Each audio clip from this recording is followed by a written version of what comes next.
আমরা আমাদের প্যানেলে সকলে বসে আলোচনা করছিলাম যে আগামীকাল থেকে প্রাতিষ্ঠানিকভাবে প্রচারণা শুরু হচ্ছে। আনুষ্ঠানিকভাবে আমরা কিভাবে সুস্থ সুন্দরভাবে আচরণবিধি বহাল রেখে কিভাবে আমরা প্রচারণা করতে পারি সেই বিষয়ে আলোচনা হচ্ছিল।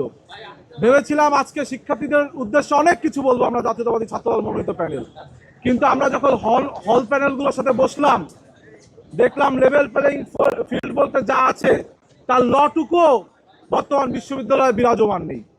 আপনারা সকলে ইতোমধ্যে অবগত আছেন, গতকালকে এবং তার আগের দিন স্বতন্ত্র শিক্ষার্থী ঐক্য প্যানেল বিভিন্ন অনুষ্ঠানের নামে সুস্পষ্টভাবে আচরণবিধি লঙ্ঘন করছে।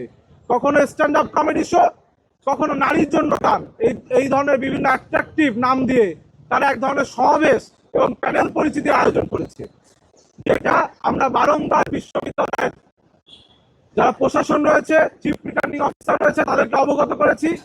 তাদেরকে যখনই জানানো হচ্ছে বলছে লোক পাঠাচ্ছি, বন্ধ করব, এটা উচিত হচ্ছে না, কিন্তু আমরা কিন্তু কোনো ধরনের পদক্ষেপ নিতে দেখছি না। কিন্তু যা বন্ধ করা উচিত সেটা বন্ধ করছে, যা বন্ধ করা দরকার সেটা করছে না। নারী শিক্ষার্থীরা হল থেকে বের হতে পারে না।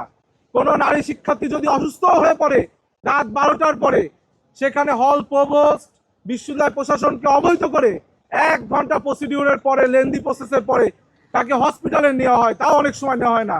সেখানে আমরা দেখলাম একজন বিখ্যাত ভিপি প্রার্থী স্বতন্ত্র প্যানেল থেকে যিনি নির্বাচন করছেন, উমামা ফাতেমা, রাতের আধারে 1টা 13 মিনিটে তিনি রোকেয়া হলে প্রচারণা করছেন, যেটাকে শিক্ষার্থীরাও কিন্তু বিভিন্নভাবে নিন্দা জ্ঞাপন করেছে এবং প্রত্যাখ্যান করছে।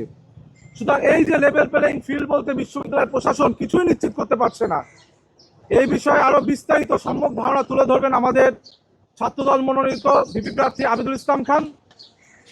আজকে আমাদের এই প্রেস ব্রিফিংয়ে উপস্থিত আছেন ঢাকা বিশ্ববিদ্যালয় কেন্দ্রীয় ছাত্র সংসদ প্যানেল 2025-এর ভিপি পদপ্রার্থী আবিদুল ইসলাম খান, জিএস হিসেবে আমি শেখ তানভীর বাড়ি হামিম, মুক্তিযুদ্ধ গণতান্ত্রিক এজিএস হিসেবে তানভীর আল হাদি মাহেদ, মুক্তিযুদ্ধ গণতান্ত্রিক আন্দোলন বিষয়ক সম্পাদক আরিফুল ইসলাম,